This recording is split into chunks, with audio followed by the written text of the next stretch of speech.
जय श्री राम, जय श्री राम, जय श्री राम। रामचंद्र जी की गाथा तुलसीदास जी ने बड़े प्रेम से और भक्तों के उद्धार के लिए अनेक तरह से इसमें उद्देश्य, परीक्षा और लक्षण आदि रामायण में भरी। उद्देश्य क्या है? हम कहते हैं हमारा अमुक काम का उद्देश्य क्या है। उद्देश्य होता है उद्देश्य और परीक्षा और लक्षणा। लक्षणा मतलब उद्देश्य, परीक्षा मतलब सत्य क्या है, असत्य क्या है, इसका निर्णय होना चाहिए। और लक्षणा कहते हैं गुण को। गुण फल प्रयोजन नहीं होता उस कार्य काम करने को, कोई चाहे भौतिकवाद के फल हो चाहे परमार्थिक फल हो, तो फल होना चाहिए, प्रयोजन होना चाहिए। परीक्षा लक्षणा यानी गुण, धर्म, फल, प्रयोजन, उद्देश्य, परीक्षा और लक्षणा, ये तीन नहीं होती है उसको ग्रंथ नहीं कहते हैं, उनको पोथा के कागज का परिंदा कहते हैं। तो रामायण में एक एक यति का अर्थ करें तो बड़ा गूढ़ और गहन होता है। अलग अलग तर्क है, अलग अलग सिद्धांत है।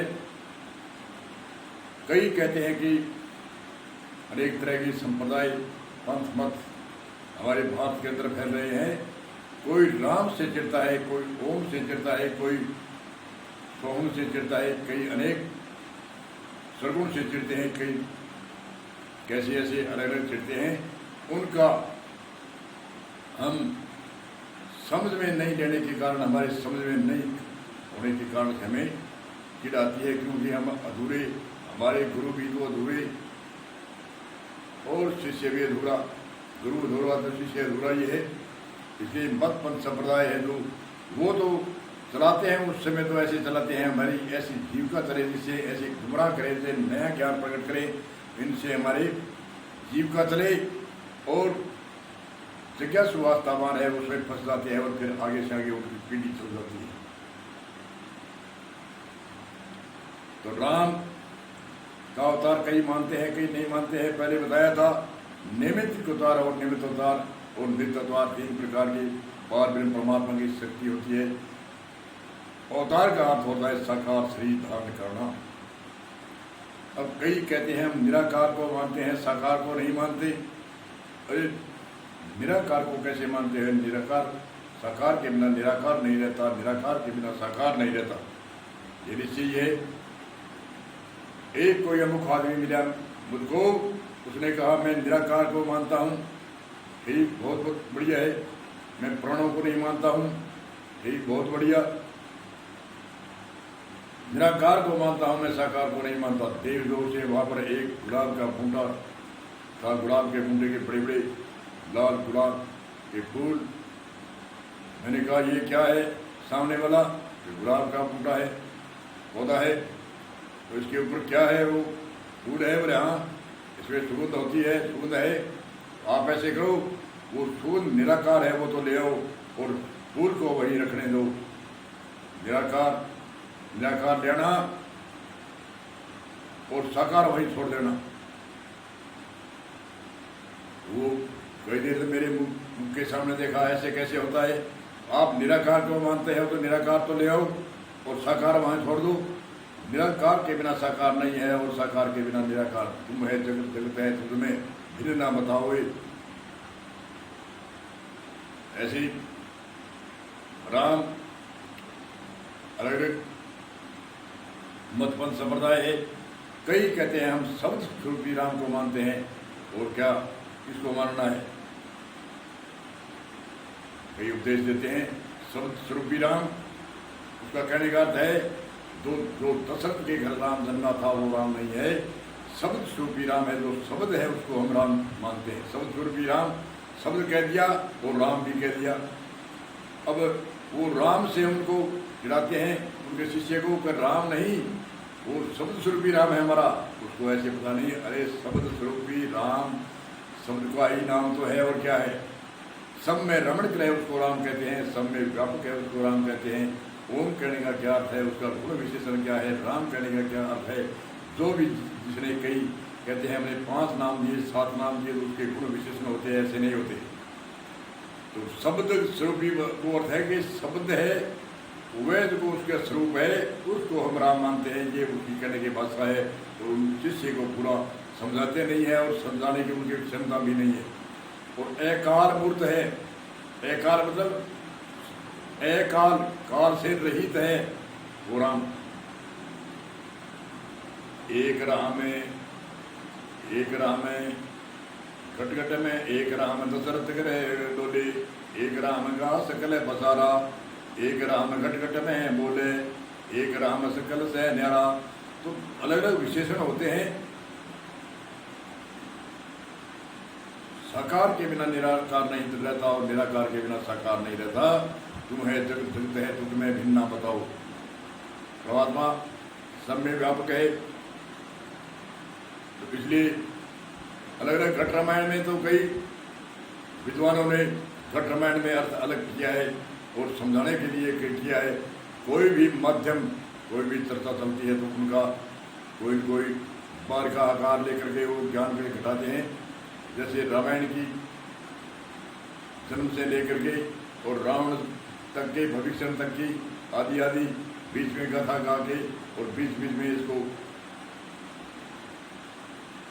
घट रामायण के हिसाब से समझाते हैं। तुलसीदास भी समझाते हैं, परंतु हम उसमें समझते नहीं है क्योंकि वो सीधा सीधा ज्ञान है।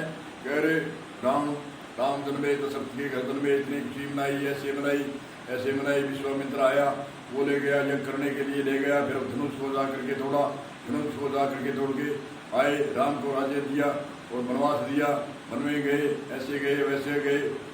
वहाँ सीता को चोरी हुई, वो आदि करके कथा हम सुनते हैं, इतने ही सुनते हैं। ये तो एक प्रेरणा है, समझाने के लिए प्रेरणा है। ये एक उदाहरण है, उदाहरण से समझ सकते हैं। इसके अंदर जो बीच बीच में क्या कहा है, राम ने क्या कहा, लक्ष्मण ने क्या कहा, और ऋषि मुनियों ने जो राम ने हमारे लिए पूछा, वाल्मीकि ऋषि आदि ऋषियों ने कि मैं कहाँ पर रहूँ, तो उसने बताया जहाँ भक्त का हृदय है वहाँ पर रहो, जहाँ निर्बल हृदय है वहाँ पर रहो। ऐसे ऐसे अनेक तरह से रामायण में घट रामायण का अर्थ आता है, परंतु तुलसीदास ने तो सीधी साधी लिखी है, इसलिए कई संतों ने घट रामायण के हिसाब से अर्थ किया है। तो वैसे कोई माध्यम होता है, जैसे कैरव पांडवों की लड़ाई हुई तो इसमें कृष्ण जी संबोधन करते हैं, ज्ञान का संबोधन करते हैं। एक थोड़ी सी एक कथा में थोड़ा सा बदलाव चलता है और सारी कथा सारी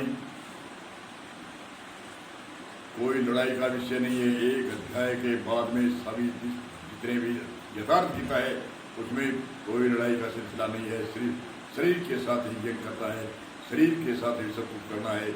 ऐसे ऐसे कृष्ण बताते हैं गीता के अंदर। और गीता ज्ञान ऐसा है, एक निरपेक्ष ज्ञान है और किसी मत पथ संप्रदाय का ज्ञान नहीं है, कोई एक जन मानव का नहीं है, हर जन मानव का लिया है। हमारे देश विदेश में भी इसको मानते हैं और सुनते हैं। और गाथा को जो गीता के अंदर जो बताया वैसा ज्ञान कहते हैं कि गीता के ज्ञान के जैसा ज्ञान नहीं। क्यों नहीं? उसमें कोई पक्ष नहीं, कोई बात नहीं, कोई एक मानव के लिए नहीं, एक जाति के लिए नहीं, एक संप्रदाय के लिए नहीं, इसको कोई ठुकरा नहीं सकता। इसलिए इन गीता ज्ञान का महत्व है। कईयों ने थोड़ा सा घुमा दिया तो मत पथ संप्रदाय में अपना घुमा दिया, अलग अलग है सही। कई कहते हैं अलग अलग अनेक पंथ संप्रदाय, मत पंथ संप्रदाय चल पड़े हैं जो एक से एक दरवेश करते हैं। जोगी, जगम, श्रेवड़ा, सन्यासी, दरवेश, ये 6 प्रकार के मत पंथ संप्रदाय है। इसमें 36 प्रकार की वेशभूषा है। और इससे अलावा वो अपनी अपनी डूबगी बताते हैं दूसरे की, जो परमात्मा का नाम गुण विशेषण है उनसे भी उनको चिड़ है। आपस में पंथों की चिड़ तो है वह तो है ही, एक दूसरे के पंथ में जाना, एक दूसरे के शिष्य से चिड़ है, एक दूसरे के हर मानव से चिड़ है। परंतु परमात्मा के गुण विशेषण के नाम है। कोई ओम शब्द से चिड़ता है, कोई सोम शब्द से चिड़ता है, कोई राम शब्द से चिड़ता है, कोई ब्रह्म शब्द से चिढ़ता है, कोई जीव शब्द से चिढ़ता है, कोई जीव का महत्व देते हैं, कोई आत्मा शब्द से चिढ़ता है, कोई सदगुरु शब्द से चिढ़ता है। अनेक तरह से ऐसी चिढ़ हो रही है एक से एक दूसरी, जो जिसने मान लिया। अरे जय बोलते हैं तो कहते हैं अरे जय तो कह, जय नहीं बोलनी चाहिए। किसकी जय का अर्थ क्या होता है? अर्थ को गुण को विशेषण नहीं करके अरे जय तो देता बोलते, अरे जय क्यों बोलते हैं? वो जय कई मालिक, जैसे हम घर के मालिक हैं, कोई देश का मालिक है, कोई संसार का मालिक है। मालिक शब्द तो सबका एक का है, परमात्मा तो सारे संसार का मालिक। ऐसे शब्द कह दिया, कोई घर का मालिक नहीं हुआ। ऐसे ही गुण विशेषण को नहीं समझ करके कोई किसी से चढ़े, कोई उर्दू शब्द किसी ने पकड़ा दिया, वो उर्दू से अलावा दूसरा, चाहे उसका जैसा ही अर्थ, चाहे हिंदी भाषा में हो चाहे संस्कृत में हो, उससे वो चिढ़ मानता है। क्यों? न तो उसने शब्दकोश देखे हैं, न उसने कोई सानिध्यवाद संतों का, विद्वानों का सानिध्यवाद संग किया है, और न उतने पढ़े लिखे हैं। जो हमारे भारत के अंदर भी सैकड़ी तरह की तो भाषा है और कई तरह की लेखनी है, पढ़ाई है अनेक प्रकार की। हम जो जैसे कोई ऐसे थोड़ा ही है, कोई संस्कृत में कह दिया उसका कोई दाब पड़ेगी, या और कोई उर्दू भाषा में कह दिया तो उस शब्द की कोई दाब पड़ेगी। अलग अलग नाम, एक ही शब्द के नाम है। किसी ने चारपाई कह दी, किसी ने खाट कह दी, किसी ने संस्कृत में चारपाई कह दी, खाट कह दी। चारपाई चार इसके पागे है। इस तरह से जो विशेषण होता है उसके नाम रखे जाते हैं। उससे कोई संस्कृत में कह दे, या कोई बंगाली में कह दे, पंजाबी में कह दे, उर्दू में कह दे, उससे क्या फर्क पड़ता है? जैसे एक संत ने कहा, बिर में भी तबिर में रूप है ताकि वाणी वेद, भाषा यथवा संस्कृत करे भ्रम भेद का छेद। चाहे संस्कृत हो, मराठी हो, बंगाली हो, चाहे पंजाबी हो, जो भ्रम भेद को छेद करने वाली है वह भाषा। कहने का अर्थ है अलग अलग चिढ़ है। परमात्मा के तीन तरह के अवतार मान बताए गए, नैमित्तिक अवतार, निमित्त अवतार और नित्य अवतार। नैमित्तिक अवतार रामचंद्र जी जैसे महान पुरुष हुए, जो राजापुर में जो शक्तिशाली होते हैं उनको महान पुरुष कहते हैं। मह ऋषि हुए उनको किसी को मह ऋषि कहते हैं, किनको संत कहते हैं, किनको साधु कहते हैं, किनको महात्मा कहते हैं, परंतु उसके विशेषण अलग अलग होते हैं। उसके विशेषण अलग अलग होने के कारण उसके नाम रखे जाते हैं। विशेषण के आधार पर नाम रखते हैं। तो कहने का अर्थ है, राम सीता की खोज में मन में घूमते रहे। ये घटरामायण के अंदर तो इसका अर्थ अलग होता है, परंतु बाल की रामायण है वो भी समझे तो इसमें ठीक। और बजरंगबली जो पवन कुमार है, और हमारे शरीर के अंदर भी मतलब प्राण उठती बैठती श्वास है, यही सीता को ढूंढ सकता है। क्यों? आत्मा सीता है, वह गुप्त है। वो रावण ले गया। कौन रावण है? जो हमारे बार के विकार है, जो 10 फूट के शीश है, इसमें गुप्त हो गई। 20 भुजा है, जो अलग अलग इंद्रिया विषय आदि की, उस भुजा ने उसने गुप्त कर दिया। तो ये जो आत्मा सीता है, इनके ऊपर पर्दा आ गया मल विक्षेप आवरण का। और ये पवन पुत्र जैसे उड़ती बैठती है, अड़ा उड़, तो उसको पवन पुत्र कहते हैं। तो यही पवन पुत्र मतलब उड़ती बैठती श्वास के साथ में जो ऐदप पदप होता है, वही सीता को ढूंढ सकता है। कहते हैं जब 3 प्रकार के होते हैं, साधारण, पंचु और मानस। साधारण शब्द जैसे जोर जोर से बोले, और उपासु जैसे कंठ में बोले, और मानस शब्द जो 5 चीज थिर करके 4 चीजों को मिलान करता है, वह समान होता है। ये सूत्र आगे बताएंगे, थोड़ा लंबा हो गया इसलिए इसका हम अगले सूत्र में विस्तार से बताएंगे। बोलो जय श्री राम, जय श्री राम।